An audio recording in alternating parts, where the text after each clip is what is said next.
बोलती है, अगर तुम्हें डेट कर कर मेरी कर्जा चुकाना था तो तुम्हें मुझे बहुत पहले ही छोड़ देना चाहिए था। तुमने ऐसा बहरवा क्यों किया जैसे कि तुम मेरी परवाह करते हो?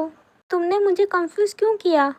मैंने सुना है कि तुम कहते हो तुम कभी मेरी ओर अट्रैक्ट नहीं हुए हो। यूमिन आशिन की ओर मुड़ती है। आशिन बोलता है कि यूमिन यह है। यूमिन आशिन के बात को काटते हुए बोलती है, इसे इनकारने की कोशिश मत करो। और चिल्लाते हुए बोलती है, मैंने तुम्हें किसी से फ़ोन में यह कहते हुए सुना। तुम बोल रहे थे कि मेरी ओर कभी अट्रैक्ट नहीं हुए। तुम मुझसे शादी करके अपना बदला चुकाना चाहते हो। तुमने कभी मेरे लिए तरस खाया है? क्या तुम्हें कभी ऐसा लगा है तुम मेरे बिना मर जाओगे? क्या तुम्हें इस बात की परवाह भी थी कि मैं तुमसे प्यार करती हूँ कि नहीं? ईमानदारी से कहूँ तो मुझे लगा था कि तुम मेरे पास वापस आना चाहोगे तो मैं खुश होंगी। अब ये रियल हो गया है तो मैं और भी उलझन में हूँ। मीन और एग्रेसिव होके बोलती है, अगर तुम मुझसे प्यार नहीं करते थे तो तुमने ऐसा क्यों किया? और तुम आप ऐसा क्यों कर रहे हो? क्या मैं तुम्हारे लिए एक आसान टारगेट हूँ क्योंकि मैं तुम्हें प्यार करती थी? आशिन यूमिन की सारी बात को ध्यान से सुनता है और वो थोड़ा सैड लग रहा था। आशिन धीरे से बोलता है कि नहीं, मैंने ऐसा कभी नहीं सोचा, एक बार भी नहीं। और यूमिन के पास जाने लगता है। मुझे माफ़ करना कि मैंने ऐसा कुछ कहा था। मैंने कभी नहीं सोचा था कि तुम इसे सुनकर दुखी होगी। आशिन थोड़ा हिचकिचाते हुए बोलता है, यूमिन में सिर्फ इसलिए कि मैं तुम्हारी और अट्रैक्टिव फील नहीं करता हूँ, इसका मतलब ये नहीं है कि मुझे परवाह नहीं है। यूमिन और आशिन के साथ वाला सीन दिखाया जाता है जब यूमिन और आशिन रिलेशनशिप में थे। आशिन बोलता है कि अब मैं तुम्हारे साथ रहता हूँ तो मैं इमोशनली रूप से स्थिर रूप से जुड़ा हुआ फील करता हूँ। मैं यही चाहता हूँ कि तुम खुश रहो और मैं तुम्हारे साथ रहना चाहता हूँ। आशिन दबी हुई आवाज़ से बोलता है, तो ये प्यार नहीं तो इसके अलावा क्या हो सकता है? यूमिन आशिन के बात को सुनकर थोड़ी सरप्राइज थी। यूमिन को यह उम्मीद नहीं थी कि आशिन ऐसा भी कुछ बोलेगा। आशिन बोलता है कि मुझे नहीं लगता है कि रोमांटिक अट्रैक्शन सिर्फ एकमात्र प्यार का रूप है। आशिन का हाई स्कूल का टाइम दिखाया जाता है जब आशिन की उम्र 17 साल की थी। वो अपने दोस्त को बोलता है, मैं वापस आ गया हूँ। उस समय जियोंग की भी एज 17 साल की थी। जियोंग बोलता है, तुमने अभी तक लंच भी नहीं किया, तुम कहाँ थे? आशिन बोलता है, स्कूल के गेट के पास। जियोंग बोलता है, और मैं समझ गया, कुछ लड़कियाँ फिर से तुमसे बाहर चलने के लिए पूछने आई थी, है ना? वो लंच टाइम अक्सर लड़कों के हाई स्कूल आ जाती है और लड़कों को डेट पर जाने के लिए पूछती है, लेकिन वो बहुत साहसी है। लड़की रो रही थी जिसने आशिन ने उसे रिजेक्ट कर दिया था। जियोंग बोलता है, अगर तुम्हें कोई अच्छी लड़की मिल जाए तो तुम डेट क्यों नहीं करते? मैं कई बार कई लड़कियों ने डेट पर जाने के लिए कहा है, लेकिन तुम अभी तक किसी से साथ डेट नहीं किए। आशिन बोलता है, अगर मैं उनकी और अट्रैक्टिव फील नहीं करता तो मैं उसके साथ डेट कैसे कर सकता हूँ? जियोंग बोलता है, हो सकता है कि तुम डेटिंग उनके साथ करेंगे तो तुम्हारे अंदर भी फीलिंग आ जाएगी।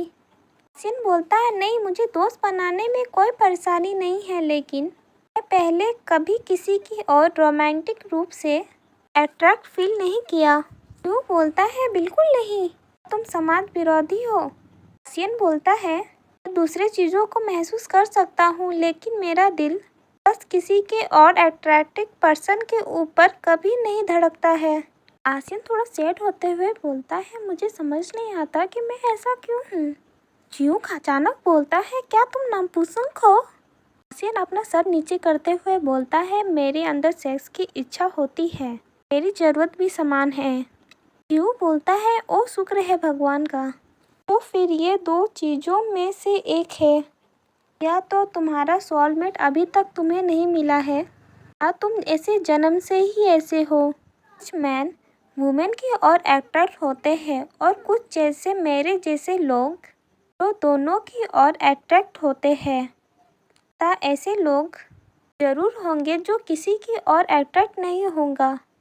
यदि तुम इस बात को एक्सेप्ट कर लो तो यह तुम्हारे लिए आसान हो जाएगा। कई सालों के बाद आशिन अपने फ्रेंड के डर को एक्सेप्ट करने के लिए राजी हुआ।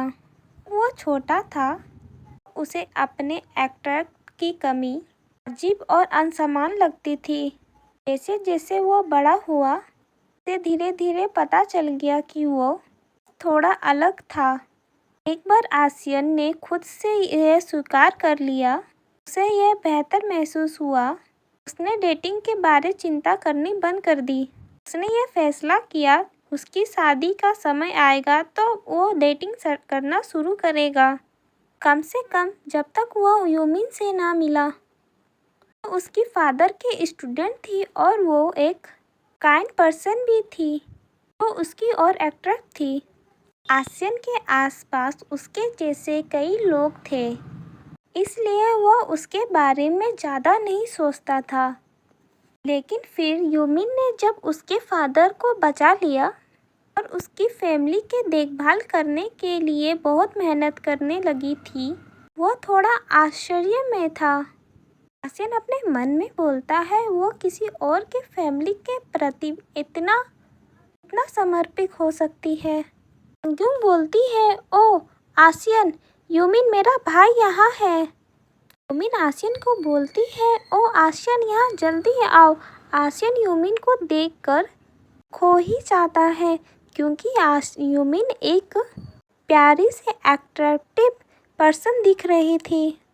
ऐसे ही कुछ समय बीत जाता है। हमें फिर उस टाइम का सीन दिखाया जाता है जब आसियन ने यूमिन को प्रपोज किया था। आसियन अपने मन में बोलता है मैं उसकी फीलिंग को समझकर उसे थैंक यू देना चाहता था। यूमिन ने उसे हग कर लिया था और अपने मन में बोलता है कि मैं उसे उस तरह प्यार नहीं कर पाऊंगा जैसे वो चाहती है, लेकिन मैं उसके साथ अच्छा व्यवहार करूंगा। मैं उसके लिए हर संभव प्रयास करूंगा। यूमिन को पता होना चाहिए था कि उसने उसके ऋणी होने का कारण उसे उसके डेट पर जाने के लिए कहा था।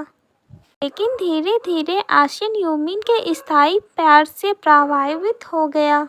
हालांकि उसे जो महसूस किया था वो यूमिन के इच्छा के अलग था, लेकिन उसने सोचा कि यह भी प्यार होगा। वो उसके साथ खुश था, इसलिए यह भी प्यार ही था। यूमिन आसियन की ये सारी बातें सुनकर थोड़ा शॉक में थी। आसियन बोलता है कि मुझे पता है इसे समझना मुश्किल है, लेकिन मुझे नहीं पता था कि मैं इसे और कैसे समझा सकता हूँ। लेकिन मैं वादा करता हूँ कि मैं तुमसे प्यार करता हूँ। मैंने जब बोला था कि मैं तुम्हारा कर्ज चुकाना चाहता हूँ, यह ऐसा सिर्फ इसलिए नहीं था क्योंकि तुमने मेरी फैमिली की मदद की थी। मेरा रियल में यह मतलब था कि मेरे लिए हमेशा तुम्हारे साथ रहने का एकमात्र रास्ता होगा। यूमिन आसियन की बात को सुनकर थोड़ा सरप्राइज में थी और वो थोड़ा चिल्ला के बोलती है कि तो फिर तुम्हें मुझे पहले ही बता देना चाहिए था। तुम्हें मुझे बता देना चाहिए था कि तुम रोमांटिक फीलिंग नहीं महसूस कर सकते हो। आसियन बोलता है कि मैं सेल्फिश हो गया था, मुझे माफ़ कर दो। क्या तुम मुझे एक और मौका नहीं दे सकती हो? आसियन यूमिन का हाथ पकड़ लेता है। मैं जितना तुमसे प्यार करता हूँ शायद वो काफ़ी नहीं होगा, लेकिन मैं हमेशा तुम्हारे प्रति अच्छा रहूँगा। यूमिन हाथ छुटाते हुए बोलती है, बहुत देर हो चुकी है, माफ़ करना। वहीं से तब पीछे से आवाज़ आती है, बस उसे वापस ले लो। उसने कहा कि वो तुमसे प्यार करता है और उसे एक मौका दो। पीछे एक अंकल और आंटी थे जो कि यूमिन के फ्लैट में ही रहते थे। यूमिन के फ्लैट में बहुत जन आ गए थे। वो अंकल आंटी बोलती है कि हमें माफ़ करना, हम बाहर इसलिए आ गए थे क्योंकि हमें शोर सुनाई दिया। यूमिन फिर अपने ऊपर देखती है कि सब लोग जाने लगते हैं और वो बहुत शर्मिंदा हो जाती है। यूमिन बोलती है कि यह बहुत शर्मनाक है। फिर यूमिन आसियन को बोलती है कि बहुत देर हो चुकी है, हम बाद में बात करेंगे। आसियन बोलता है ठीक है, मैं तुम्हें अंदर जाते हुए देखने के बाद चलू जाऊंगा।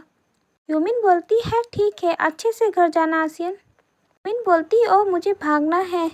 पीछे से आसियन आवाज़ देता है, यूमिन क्या मैं तुम्हें कभी भी कॉल कर सकता हूँ? यूमिन पीछे टर्न होते हुए बोलती है, नहीं, जब तक मैं कॉल ना करूं मुझे फ़ोन मत करना। सीन शिफ्ट होता है, हमें हिंदू को जगह दिखाया जाता है जब हिंदू यूमिन को कॉल कर रहा था और यूमिन उसका कॉल का जवाब नहीं दे रही थी। हिंदू ने यूमिन को फिर टेक्स्ट भी किया था। यूमिन ने टेक्स्ट करके हिंदू को बताया था कि वह अपने एक्स के फादर के घर जा रही है। हिंदू के ढेर सारे मैसेज के बाद भी यूमिन का रिप्लाई नहीं आया था और हिंदू थोड़ा परेशान था। सॉरी, माफ़ कर देना क्योंकि मुझे वीडियो बनाने में लेट हो रहा है क्योंकि मेरा टेस्ट चल रहा है। 3 बाद रेगुलर वीडियो आएगी।